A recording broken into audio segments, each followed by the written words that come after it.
মানুষের হাত দিয়ে তৈরি এই বোন চ্যাপেল তোমাকে মনে করিয়ে দেবে যে জীবন কতটা মিথ্যে প্রতিশ্রুতি। আটলান্টিক মহাসাগরের নীল জলরাশি, পুরনো শহরের পাথুরে রাস্তা দিয়ে হাঁটা আর ছুঁয়ে দেখা পর্তুগালের রোমান ইতিহাস। এখানকার ঐতিহাসিক স্থাপত্য, মনোমুগ্ধ করা সংস্কৃতি বিশ্বব্যাপী পরিচিত। আর তার সাথে ভুললে চলবে না এখানকার সামুদ্রিক খাবার।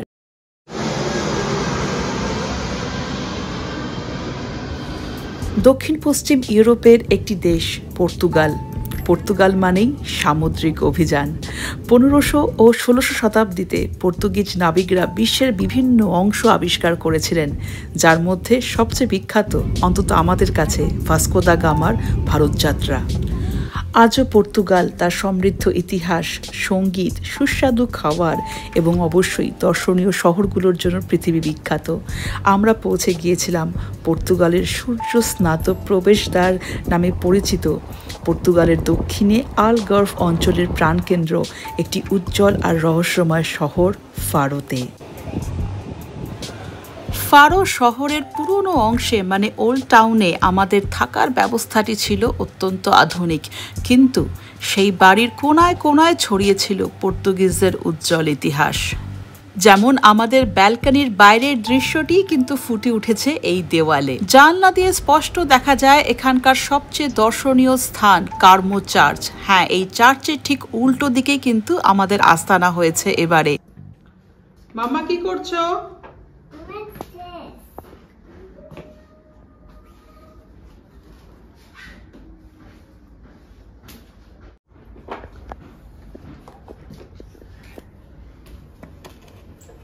মোমবাতি।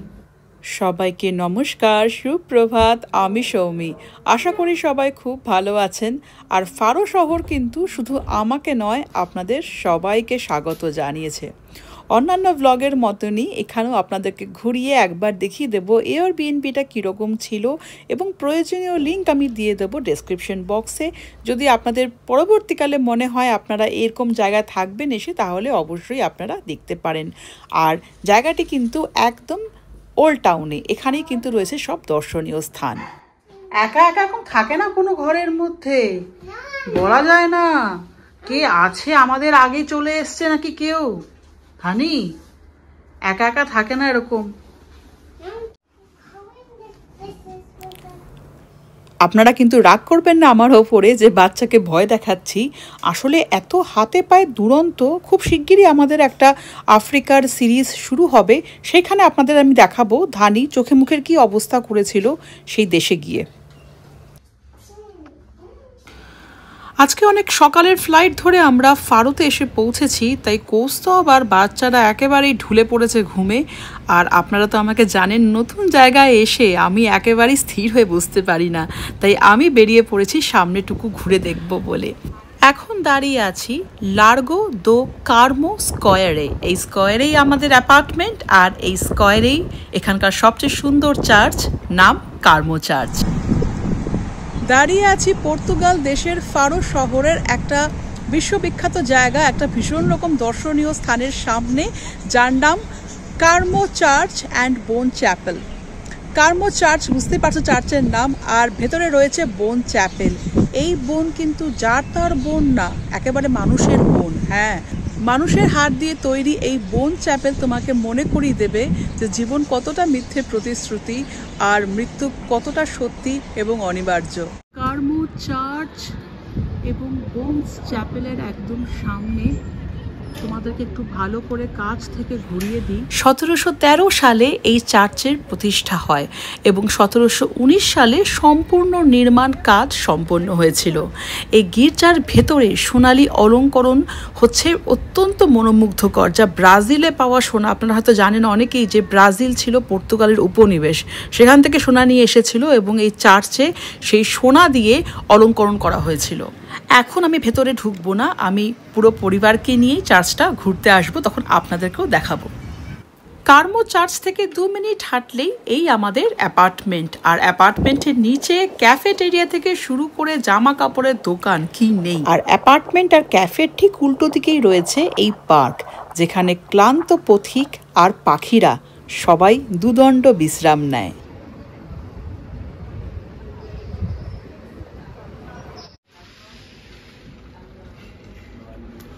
এই একটা ক্যাফের সামনে এসে দাঁড়িয়েছি, কিন্তু সব কিছু লেখা পর্তুগিজে। তো মহা সমস্যা হয়ে গেল। মাঝখানে জার্মান শিখবো ঠিক করেছিলাম, কিছুদিন শেখার পরে ঠিক করলাম থাক। এখানে কফি বললে কিন্তু এসপ্রেসো দিচ্ছে। ওস্তবও দেখলাম একটা ব্ল্যাক কফি এসপ্রেসোর মতো নিয়েই ঢুকলো। খুব মনোযোগ দিয়ে আমি মেনু কার্ডটা বোঝার চেষ্টা করছি। ইংলিশেও মেনু কার্ড পেয়ে যাবে, তোমাকে বলতে হবে। দেখো, চিকেন और চিকেন উইথ গার্লিক এখানে বলছে 6 স্লাইস এটার দাম, আর 1 স্লাইস হলে 4 পাউন্ড মতো দাম। পাউন্ড না, এখানে ইউরো। দেখা যাক কি আসে। চিকেন উইথ গার্লিক মানে এটা স্যান্ডউইচ। ওখানে তো স্যান্ডউইচ কিছু লেখা ছিল না, জায়েন্ট রাস্ক লেখা। মানে এই রাস্ক ব্যাপারটা হচ্ছে স্যান্ডউইচের মতো কিছু একটা ব্যাপার।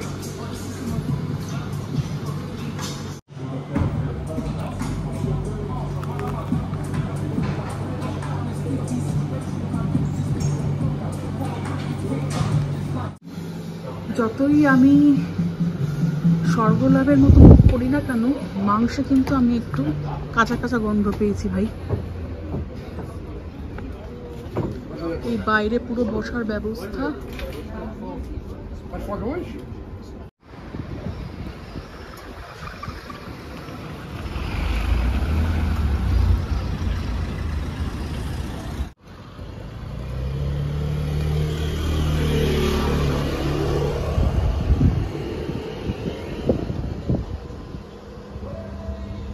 ইউরোপের যে কোনো দেশে ওল্ড টাউন মানেই কিন্তু এরকম কবলড রোড বা পাথরের রাস্তা।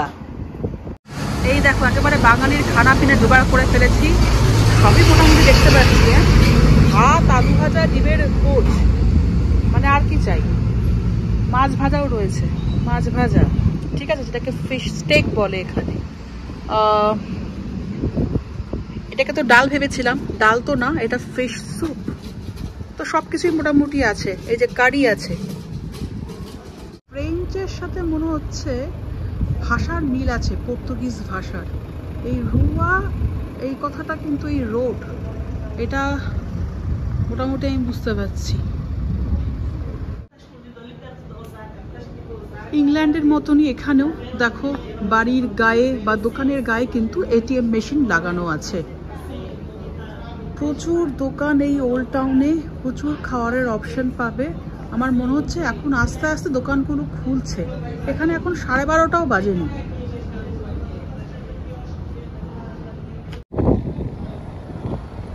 ফারোর অলিতে গলিতে ঘুরে বেড়াচ্ছি, দুর্দান্ত লাগছে। কারণ আজকে আবহাওয়াটাও খুব ভালো, রোদ ঝলমল করছে, কিন্তু সঙ্গে যেহেতু একটা হাওয়া দিচ্ছে, পাতাগুলো নড়ছে কি সুন্দর, সেই জন্যই কিন্তু কোনো অসুবিধে হচ্ছে না। যত ইচ্ছে তুমি হেঁটে বেড়াও, কোনো অসুবিধে নেই। যতই পুরনো পুরনো বাড়িগুলো দেখছি, তত মনে হচ্ছে সামনে গিয়ে গিয়ে ছবি তুলি। আর আমার জীবনে এখন এই মুহূর্তে একটাই সমস্যা, যখন তখন হারিয়ে যেতে পারি আর কি। রাস্তা একবার ভুলে গেলেই হয়ে গেল।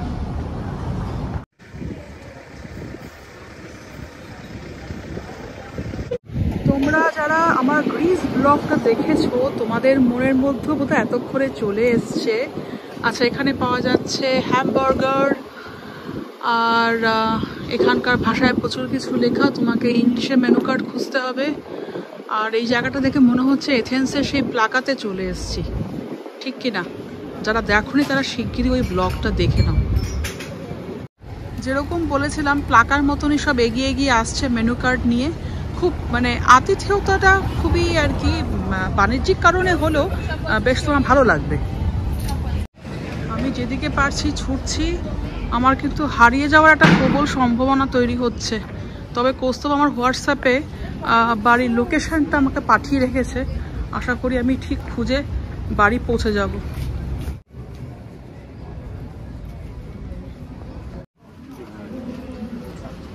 এই কার্ডগুলো বলছে স্ট্যাম্প দেওয়া কার্ডগুলো 0.50 ইউরো। সানগ্লাস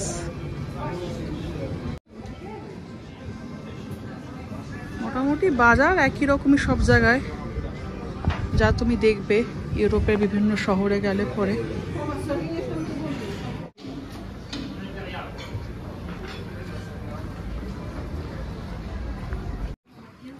বাবা এত রোদের মধ্যে ঘুরিস না বাইরে। এখন কিন্তু আস্তে আস্তে রোদটা একটু বাড়ছে আর একটু গায়েও লাগতে শুরু করেছে।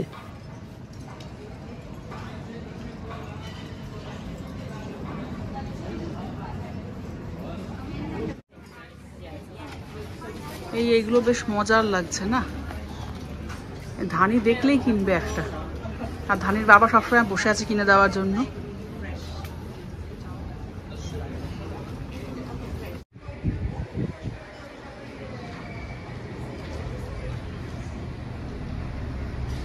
এখানকার বাড়িগুলোতেও কিন্তু আমি খেয়াল করলাম এই ধরনের সামগ্রী কিন্তু ব্যবহার করেছে ঘর সাজানোর জন্য। এইরকম কোথাও প্লেট লাগিয়ে রেখেছে, খুব সুন্দর। ফারো শহরের এই পুরনো অংশে ঘুরতে ঘুরতে চোখে পড়ল এই আবক্ষ মূর্তিটি ডক্টর সিলভা নোব্রের, যিনি একজন বিশিষ্ট চিকিৎসক ও গণতান্ত্রিক চিন্তাবিদ ছিলেন। আমি কিন্তু যে রেস্তোরাঁতে খেয়েছিলাম সেই রেস্তোরাঁর দামটা বেশ কমই বলতে পারো, ইংল্যান্ডের তুলনায় তো অবশ্যই কম লাগলো, কিন্তু যত এদিকে আসছি দামটা মনে হচ্ছে একটু একটু বাড়ছে। এই রাস্তার উপরে এরকম কারুকাজ করা দুর্দান্ত, কিন্তু পাথর দিয়ে কিন্তু তৈরি এটা পুরো রাস্তাটা এইরকম। লক্ষ্য করলে দেখবেন রাস্তাগুলিতে সাদা এবং কালো পাথর ব্যবহার করা হয়েছে, হাতে বসানো হয়েছে আসলে, এবং নানান জ্যামিতিক ও নকশামূলক ডিজাইনও কিন্তু ব্যবহার করা হয়েছে। এই মোজাইক পথগুলিকে কিন্তু পর্তুগিজ ভাষায় বলা হয় কালসাদা পর্তুগেসা। আর এই নির্মাণ কৌশল কিন্তু কোনোভাবেই পর্যটক টানবার জন্য নয়, এটা এখানকার ঐতিহ্যবাহী রাস্তাঘাট নির্মাণের একটা কৌশল, যা বহু শতাব্দী ধরে চলে আসছে এখানে।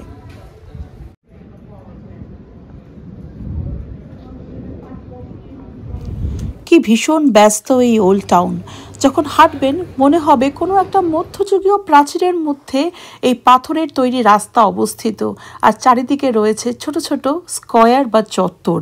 আর এই দেখুন সামনে একটা ফার্মাসি। পর্তুগালের এই আলগ্রেভ অঞ্চলে রয়েছে বেশ কিছু প্রাকৃতিকভাবে তৈরি বিখ্যাত জায়গা। আমাদের ইচ্ছে আছে সেখানেও যাওয়ার, তবে আপাতত হেঁটে বেড়াচ্ছি 1800 শতকের স্থাপত্য শৈলীতে মুগ্ধ হয়ে এই পুরনো শহরের গলিগুলির মধ্যে দিয়ে। আর আপনাদেরকেও সঙ্গে রেখেছি কিন্তু। পর্তুগাল মানেই তো আমরা ভাবি লিসবন, তাই কেমন লাগলো এই একটা অন্য শহর ফারো, সেটা কিন্তু আমাকে অবশ্যই জানাবেন। দুপুরের খাবারটা পার্সেল করেই নিয়ে যাব, তাই আমি অনেক ভেবেচিন্তে এই রেস্তোরাঁতেই আটকালাম। এটা কিন্তু একেবারে স্থানীয় ঐতিহ্যবাহী পর্তুগিজ খাওয়ারের রেস্তোরাঁ, আর এগুলি হচ্ছে পর্তুগিজদের খাওয়ার। আমি এখানে বসলাম একটা ফিশ স্যুপ নিয়ে।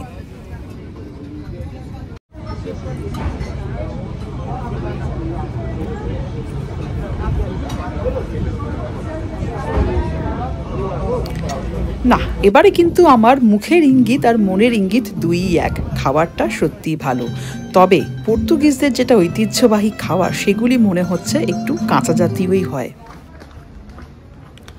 আপনাদের বলা হয়নি, মাঝখানে আমি বেশ কয়েকবার হারিয়ে গিয়েছিলাম। তারপর কৌস্তবের শরণাপন্ন হয়ে শেষ পর্যন্ত খাওয়ারের থলে হাতে আমি এখন বাড়ির পথে। সুখবর একটাই, ভাত পাওয়া গেছে, ভেতো বাঙালি এতে সন্তুষ্ট। সাথে আলু ভাজা, ডিম ভাজা, চিকেন রোস্ট, যা যা বাচ্চারা খেতে পারে চিন্তা করে সবই নিয়ে এসেছিলাম, কিন্তু তারা কিছুই প্রায় খেলো না বলতে গেলে।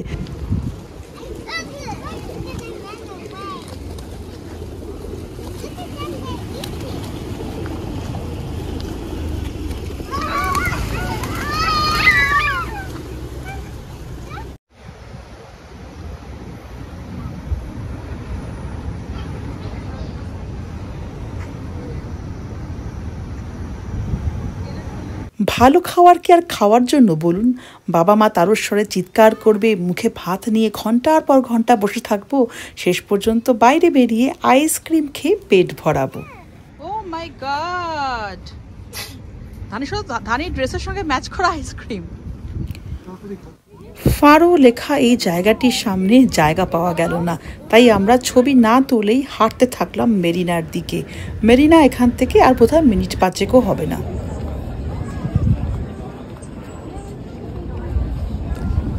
লন্ডন আইয়ের ধাঁচে এই বিগ হুইল বা বড় নাগরদোলা আজকাল ইউরোপের অনেক শহরেই দেখা যায়। বেশ আস্তে আস্তে ঘুরে আর পুরো শহরটাও দেখা যায়।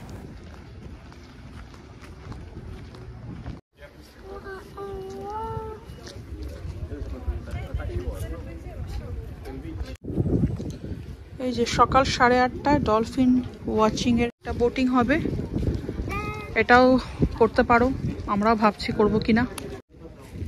রিভু হাত ধরো, হাত ধরো, চলে আসো চলে আসো।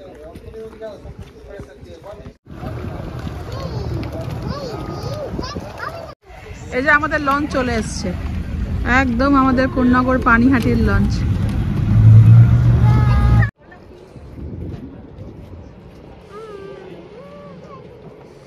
অনেকদিন পরে এরকম এই লঞ্চ ঘাটে এসে বেশ একটা আমাদের যে বাটার ঘাটের কোন্নগর পানিহাটির লঞ্চ চলে 2.30 ইউরো। আর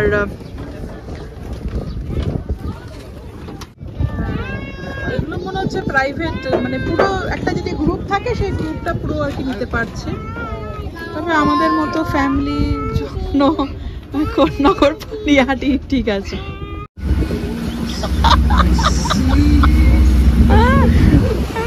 পেছনে পুরো টাইটানিকের মিউজিক, পানিহাটির বোট টাইটানিক হয়ে গেছে। আমার কথায় হয়তো আপনারা অনেক সময় মধ্যবিত্ত বাঙালির ছাপ পান, কারণ সেটাই আমার পরিচিতি। হয়তো মধ্যবিত্ত জীবন যাপন করতে হয় না বিভিন্ন কারণে, সে নিয়ে একদিন কথা বলবো। তবে আমার ব্লগ সর্বশ্রেণীর মানুষের জন্য, সর্বস্তরের মানুষের জন্য। ফারোতে কিন্তু বিভিন্ন ধরনের বোট ট্যুর করার বিকল্প রয়েছে, তার একটা লম্বা তালিকা আমি দিয়ে দেবো ডেসক্রিপশন বক্সে, আর সেটা নিয়ে কথাও বলবো। আপাতত আমরা পৌঁছে গিয়েছি আমাদের গন্তব্যে।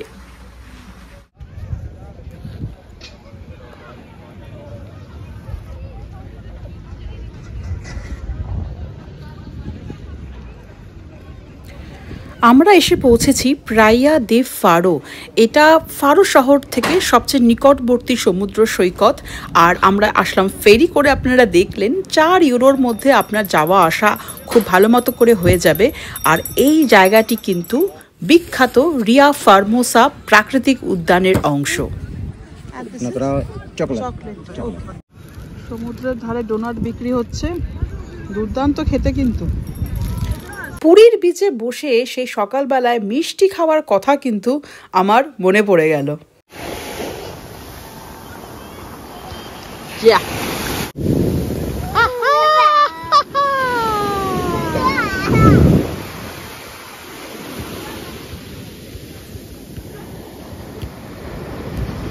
Mama, come back, Mama.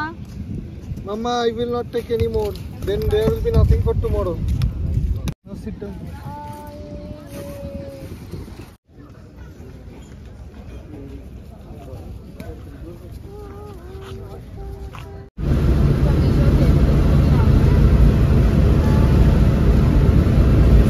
বিচের ধারের এই রেল লাইনটা আপনাদের মতো আমারও নজর আর মন দুটোই কেড়েছিল।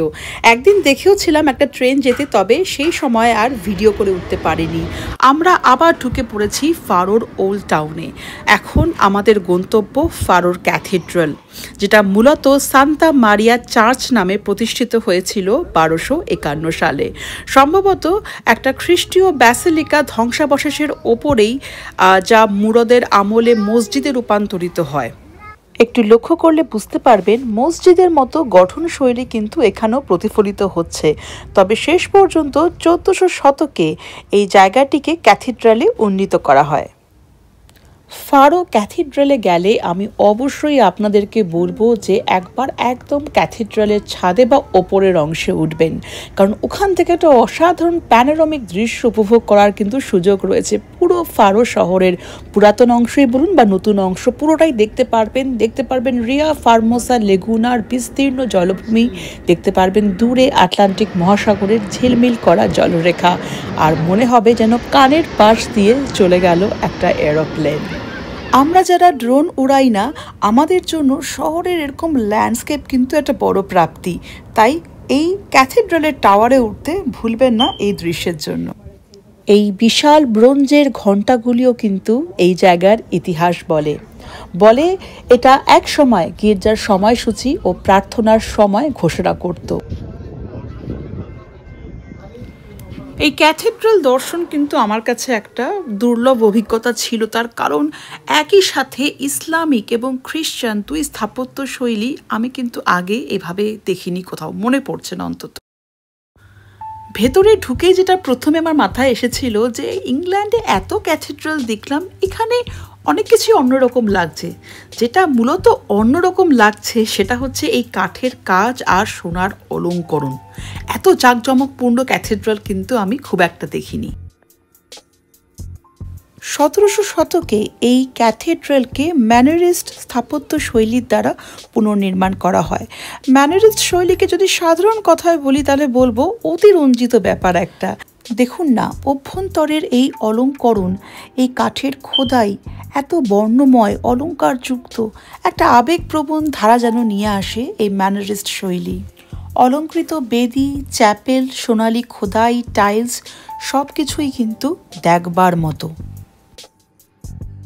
1800 শতকে ভূমিকম্প হয়েছিল, সেখানে কিছুটা ক্ষতি অবশ্যই হয়েছে, তবে গির্জার কাঠামোতে খুব বড় কোনো পরিবর্তন কিন্তু হয়নি। আরও একবার বলবো, এরকম ধরনের কাজ ক্যাথিড্রালের ভেতরে কিন্তু দেখা যায় না, গেলে অবশ্যই দাঁড়িয়ে দেখবেন। আপনাদের সকালবেলায় কার্মো চার্চে বোন চ্যাপেলের কথা বলেছি, ওখানে তো আমরা যাবই, তবে এখানেও রয়েছে এই ছোট্ট একটা বোন চ্যাপেল, একটা অদ্ভুত আর আকর্ষণীয় স্থান বলবো আমি এই বোন চ্যাপেলকে। যে মানুষের মাথার খুলি দেখা যাচ্ছে, বুঝেছিস? আর ওগুলো ফিমেলের হাড়, ফিবিয়া। হ্যাঁ, এই যে এগুলো দেখতে পাচ্ছিস না? হ্যাঁ, এগুলো ফিবিয়া, হাঁটুর হাড়। হাঁটুর হাড়। মানুষের হাড় দেখি আমার হাড় কাঁপছে। তারপরে আর কি করে আলাদা করে দেখব কোনটা হাঁটুর হাড় কোনটা খুলির হাড়?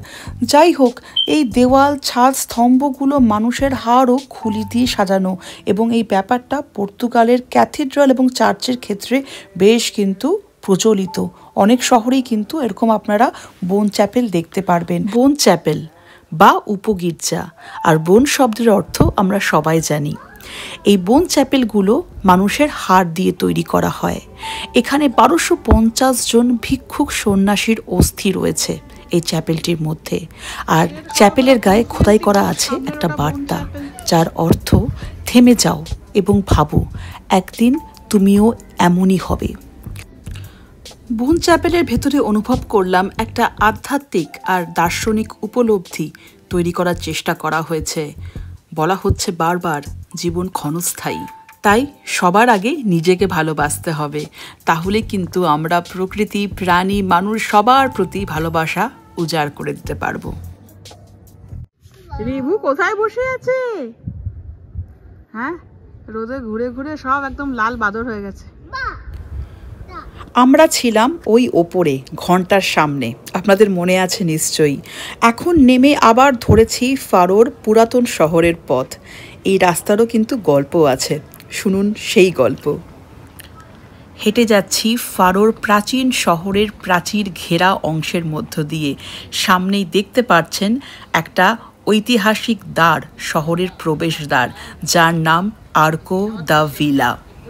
ধারণা যে 1100 শতকে প্রকৃতপক্ষে এই প্রবেশদ্বারটি তৈরি হয়েছিল, তাই এই অঞ্চলে মানে আলগ্রেভ অঞ্চলে কিন্তু একমাত্র এই গেটটি টিকে রয়েছে সেই পুরনো সময়ের। সেই পুরনো নির্মাণ কাজের ওপরই বারে বারে কিন্তু এই গেটটিকে নির্মিত করা হয়েছে। প্রথমে করা হলো মুসলিম শাসনের সময়, সেটা আবার ক্ষতিগ্রস্ত হলো, এবং তারপরে স্থানীয় বিশপের আদেশ অনুযায়ী এখানে লাগানো হলো একটি ঘণ্টার টাওয়ার। আর দেখতে পাচ্ছেন ক্রস দিয়ে শোভিত করা হলো এই গেটটাকে। সেন্ট থমাস অ্যাকুইনাসের একটি মূর্তিও কিন্তু রয়েছে ওপরে। সেন্ট থমাস অ্যাকুইনাস খ্রিস্টানদের ধর্মতত্ত্বে গভীর প্রভাব রেখেছিলেন। আর্চ থেকে বেরিয়ে গেলেই দেখতে পারবেন বন্দর, আর এই আর্চটির ওপরে কিন্তু প্রচুর স্টক পাখির বাসাও রয়েছে। আমরা দেখেছি প্রচুর স্টক পাখি উড়ে বেড়াচ্ছে। আপনারা চাইলে ওপরের ছাদেও উঠতে পারবেন, সেখানে একটা প্রদর্শনী মতো করে রাখা আছে যেখানে ফারোর একেবারে প্রাগৈতিহাসিক যুগ থেকে আধুনিক সময় পর্যন্ত যে পরিবর্তন বা বিবর্তন যাই বলুন পুরোটাই কিন্তু তুলে ধরা হয়েছে। আর আমরা যেভাবে পায়ে হেঁটে শহর ঘুরি সেই বিবর্তনটাকে বলতে পারেন চাক্ষুষ করি আর উপলব্ধিও করি। তাই আমি সবসময় বলি সম্ভব হলে অবশ্যই যে কোনো নতুন শহর পায়ে হেঁটে ঘুরবেন।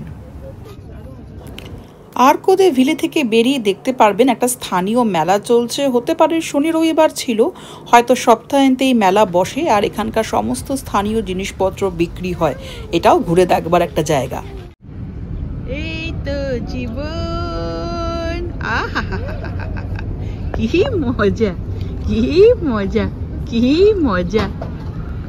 Ice cream ice cream ice cream. কত নম্বর আইসক্রিম জানি, এটা নাম্বার 2 চলছে।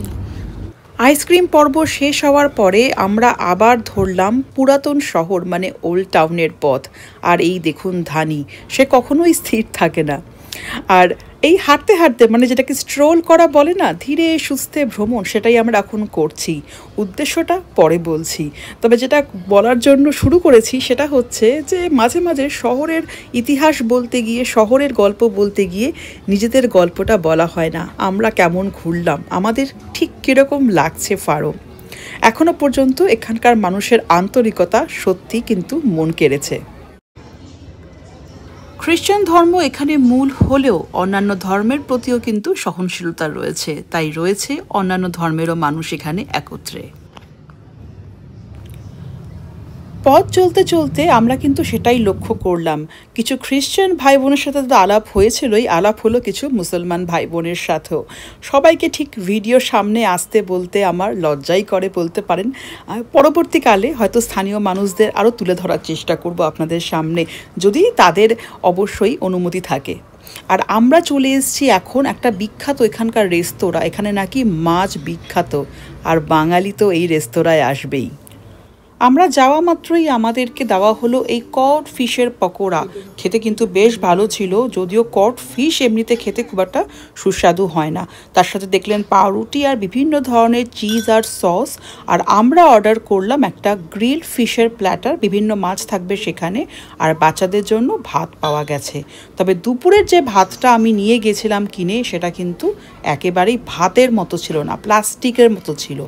আর এই দেওয়াল জুড়ে দেখুন, এই যে বললাম রেস্তোরাঁটি খুবই জনপ্রিয়, তারই সমস্ত স্মারক কিন্তু রয়েছে এই দেওয়াল জুড়ে।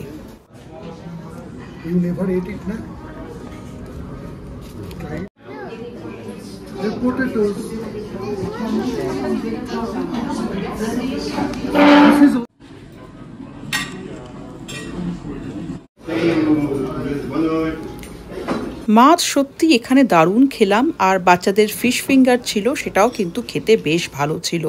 বেরিয়ে দেখলাম সামনে আরেকটা রেস্তোরাঁ, শুনলাম এটাও নাকি এখানে ভীষণ জনপ্রিয়। আপনাদের জন্য এই দোকানের খোঁজটাও দিয়ে রাখলাম। পেট যতই ভরা থাকুক, ভালো খাবারের সন্ধান পেলে আমার পেটে আবার সামান্য হলো জায়গা তৈরি হয়ে যায়, কিন্তু কৌস্তবের ভয়ে আর সেটা বললাম না। উকি মেরেই আমরা আবার পথে নামলাম।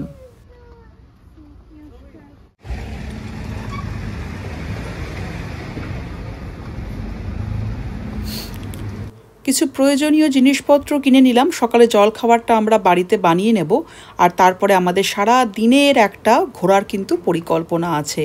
সন্ধ্যের পরে ওল্ড টাউন, আর আমরা এখন সেই রাস্তা দিয়ে ফিরবো যেখান দিয়ে আমরা এই রেস্তোরাঁয় এসেছিলাম।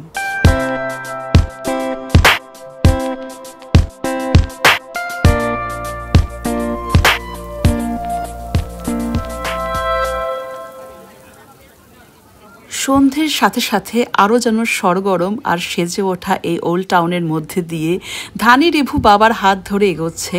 তৈরি করছি আমরা কিছু অবিস্মরণীয় স্মৃতি। ম্যাকডোনাল্ডস সবাইকে বাঁচিয়ে রেখেছে। কটা বলেছি? 4টেই বলেছি।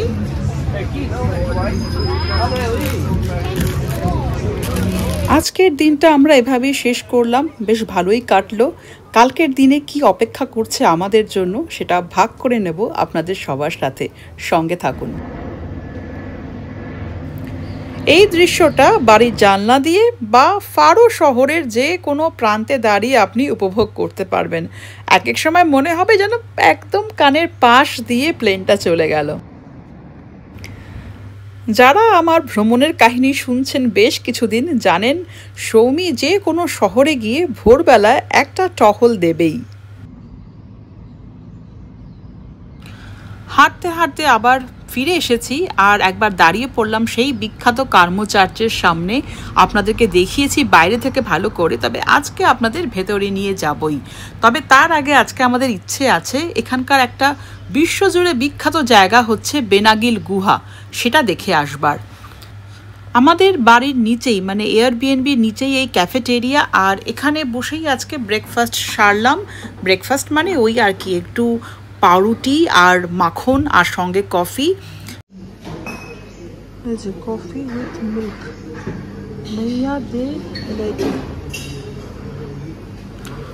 ভেতরে উকি মেরে দেখলাম কমলা লেবুর রস পাওয়া যাচ্ছে, বাচ্চাদেরকে সেটা একটু খাইয়ে দিলাম। আর আমরা এই পাউরুটি মাখন, খুব বেশি কিছু খেতে ইচ্ছেও করছিল না সকালবেলায়। এই পেস্টেল দে নাটা, এই খাবারটা কিন্তু পর্তুগালে অবশ্যই খাবেন, ভীষণ সুস্বাদু হয়। ডিম দিয়ে তৈরি একটি মিষ্টি জাতীয় খাবার। আর আমরা রওনা দিয়ে দিয়েছি আমাদের সেই আজকে একটা অন্যরকম অভিজ্ঞতা বেনাগিল গুহা দেখার উদ্দেশ্যে।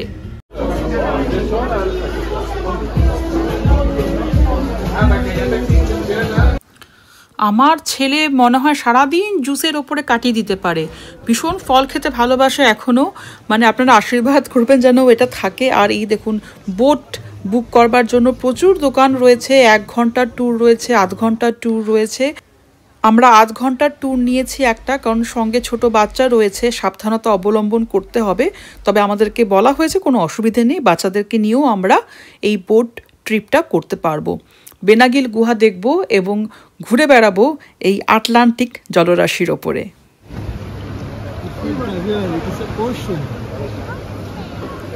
এই গুহাটিকে বাইরে থেকে ভালো করে দেখলে পরে মনে হবে কচ্ছপের আকৃতি নিয়েছে, তাই এর নাম টার্টল কেভ। এই যে গুহাগুলি দেখছেন এগুলোকেই বলা হয় বেনাগিল গুহা। আলগার্ভের উপকূল জুড়ে এই গুহাগুলি রয়েছে।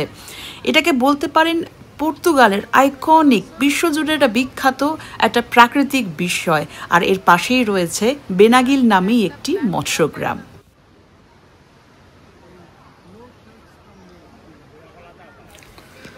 আর এই বেনাগিল গুহাগুলির মধ্যে সবচেয়ে বিখ্যাত মনে হয় এই গুহাটি, এখন আমরা যেখানে এসে দাঁড়িয়েছি।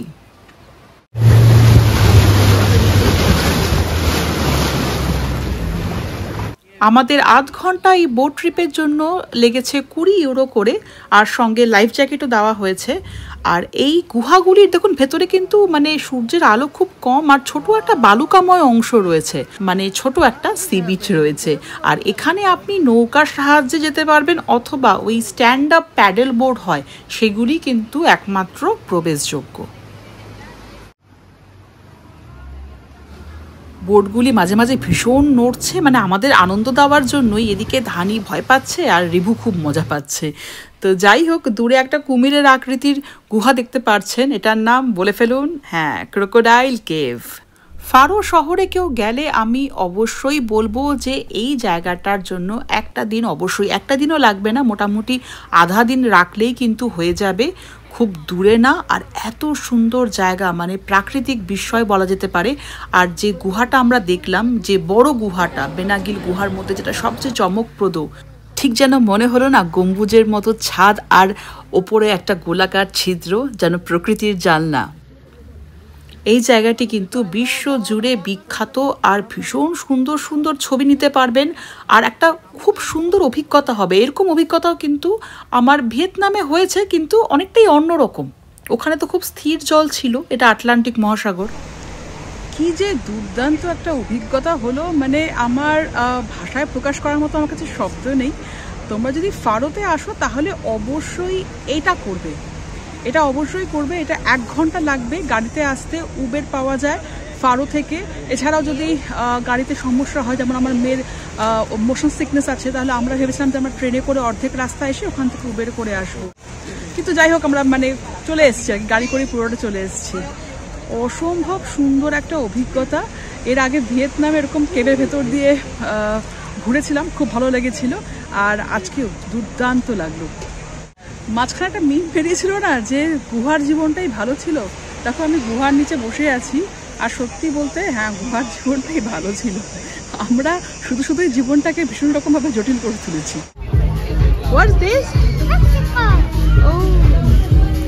সত্যি বলতে গতকাল রাত্রে গ্রিল করা মাছ ভালোই খেয়েছি, তবে এখনো পর্যন্ত পর্তুগালে সেরকম ভালো মুখে লেগে থাকার মতো কিন্তু খাবার বলতে এই মোমোটা এত ভালো ছিল। তবে শুধু মোমো না, প্রত্যেকটা খাওয়ারই যা যা আমরা খেয়েছি সব কিছুই কিন্তু খুব ভালো ছিল এই সি বিচের দোকানে। আমরা এখন ফিরে যাব ফারো শহরে, আর গিয়ে এখন আমি আগে কার্মো চার্চের সেই বোন চ্যাপেলটা দেখব, যেটা খুব বিখ্যাত এখানে, বা সবচেয়ে বিখ্যাত ফারো শহরের মধ্যে যদি বলতে হয়।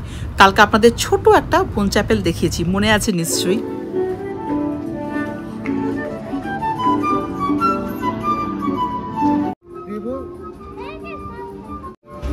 এইভাবে খায় না, তাহলে তো কেকটা নষ্ট হয়ে যাবে মা। কারণ কেকটা ঠিক করে আমি কেটে। আমাদের আজকে সারাদিনই এরকম হালকা খাবারের ওপর দিয়ে যাচ্ছে, খুব বেশি ভারী কিছু এখনো খাওয়া হয়নি, হয়তো একদম রাত্রেই খাবো। তবে একটা দুঃখের কথা বলতে হবে এখন, যে কার্মো চার্চ গিয়েছিলাম বন্ধ হয়ে গেছে। আপনারা জেনে রাখুন, কার্মো চার্চ শনিবার বেলা 1টায় বন্ধ হয়ে যায়, তারপর আবার খোলে কিন্তু সোমবার সকালে। এদিকে আমাদের ফেরার ঘড়ি টিকটিক করছে। রবিবার দিন সন্ধেবেলায় আমাদের ফ্লাইট বার্মিংহামে ফিরে যাওয়ার, তাই এবারে দেখা হলো না আমার কার্মো চার্চ আর তার ভেতরের বোন চ্যাপেল। লাভের লাভ হলো চ্যাং ব্যাংয়ের জলদস্যুদের জাহাজ থেকে লুটে নিল এই এতগুলো ক্যান্ডি। শক্ত করে মাম্মাকে ধরে থাকো। Oh no, see such a beautiful view.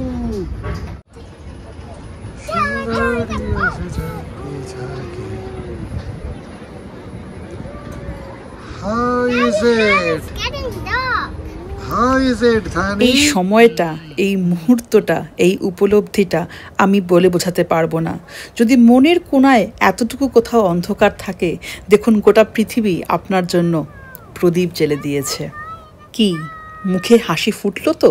সেজন্যই কিন্তু আমার এই ব্লগগুলো করা। Hi, you have wings, na? Where can I fly? Do you have wings? Whole night we have to be here. How? আপনারা মনে হয় বুঝতে পেরেছেন, আপনাদের যে ঐতিহাসিক গেটটা দেখিয়েছিলাম আর্কো দে ভিলা, এবং তার উল্টো দিকে ছিল একটা বিগ হুইল, বড় নাগরদোলা, আর আমরা সেটাতেই কিন্তু এখন চড়ে বসেছি। নাগরদোলা থেকে নেমেই আমরা হাঁটতে চলে গেলাম মেরিনার দিকে। কি সুন্দর বাঁধানো পথ রয়েছে। আর পর্তুগাল শুনলেই আমাদের প্রথমেই তো মনে আসে ভাস্কো দা গামা। তবে ফারোর সাথে ভাস্কো দা গামার সেরকম বিশেষ কোনো যোগাযোগ নেই। তবে আমরা জানি ভাস্কো দা গামার প্রথম ইউরোপিয়ান, যিনি ভারতবর্ষের কালিকট, মানে যেটা বর্তমানে কোজিকোড, সেই শহরে পৌঁছেছিলেন। আমরা হাঁটতে হাঁটতে মেরিনার পেছনে দুর্গ ছাড়িয়ে ঢুকে পড়লাম এই মেলাতে। আর সেই মেলা মানে কি নেই সেখানে।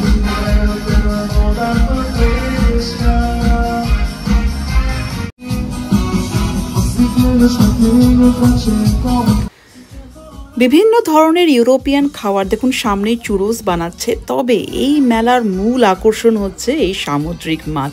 যদি মাছ ভালোবাসেন তাহলে অবশ্যই যাবেন ফারোতে গিয়ে এই মেলাতে, যেটা হয় জুলাই মাসে।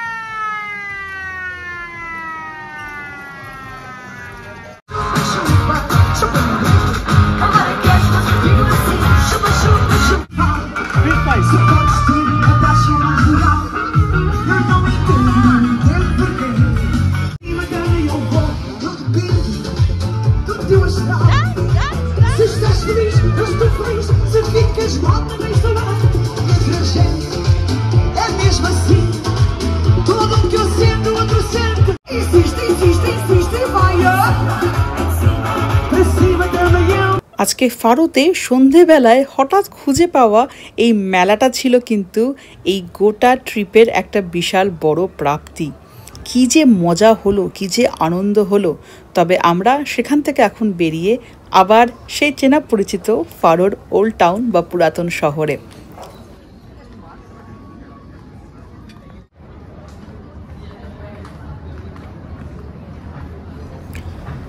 পুরাতন শহর, ফারোর প্রাণকেন্দ্র, সবচেয়ে জীবন্ত জায়গা, সেও আস্তে আস্তে ঝিমিয়ে পড়েছে।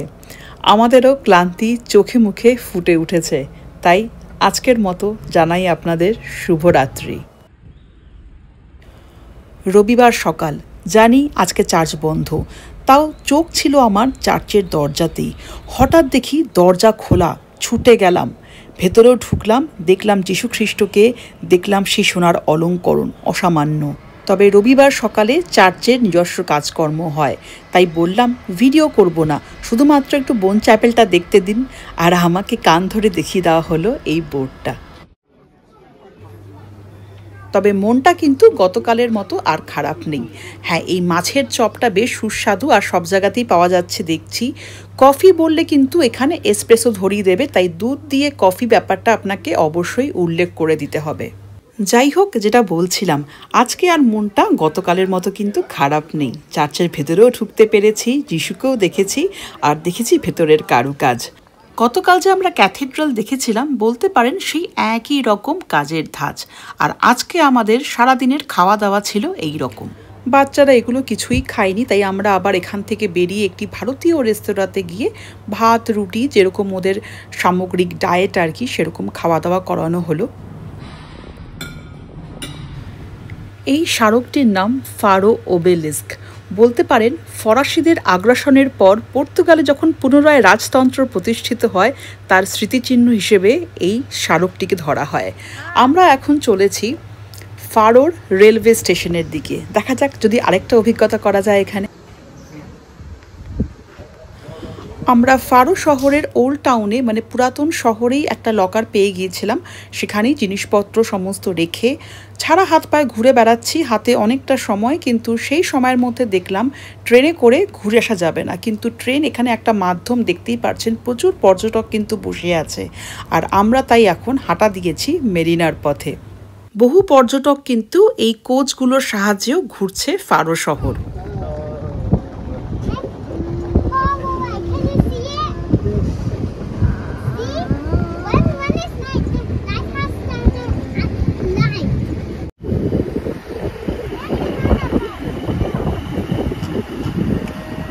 বন্দরে গিয়ে আমরা এই বোটটা পেয়ে গিয়েছিলাম।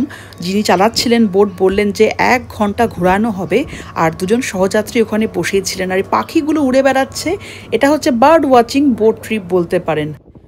কৌস্তবের অবস্থা দেখুন, আসলে এত ভালো হাওয়া দিচ্ছে, ঘুম পাওয়ার গ্যারেন্টি আমি আপনাদের দিয়ে দিলাম। এই গরমকালে এত সুন্দর সতেজ হাওয়া, আর ফারো শহরটাকে একবার দেখুন কি অসাধারণ লাগছে।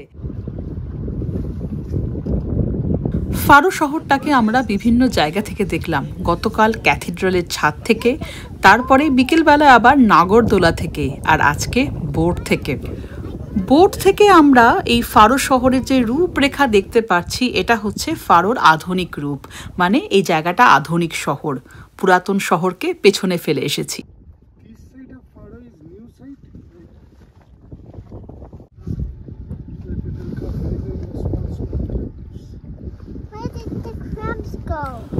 ঔপনিবেশিক শাসনের হুঙ্কার একটা সময় গোটা পৃথিবী জুড়ে কত মানুষকে কষ্ট দিয়েছে।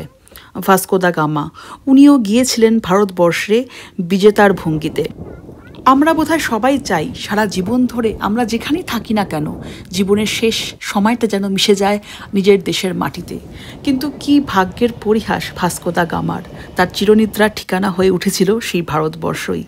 যেন বিজয়ের ছায়াতলে সেই মৃত্যু এক নীরব প্রতিশোধ। ধরে নিয়ে যাবে, ধরে নিয়ে যাবে, কিন্তু আমি বলে দিচ্ছি। আমাদের 3 দিনের ফারো সফর এখানেই শেষ। আপনারা সবাই খুব ভালো থাকবেন, দেখা হবে খুব তাড়াতাড়ি আবার।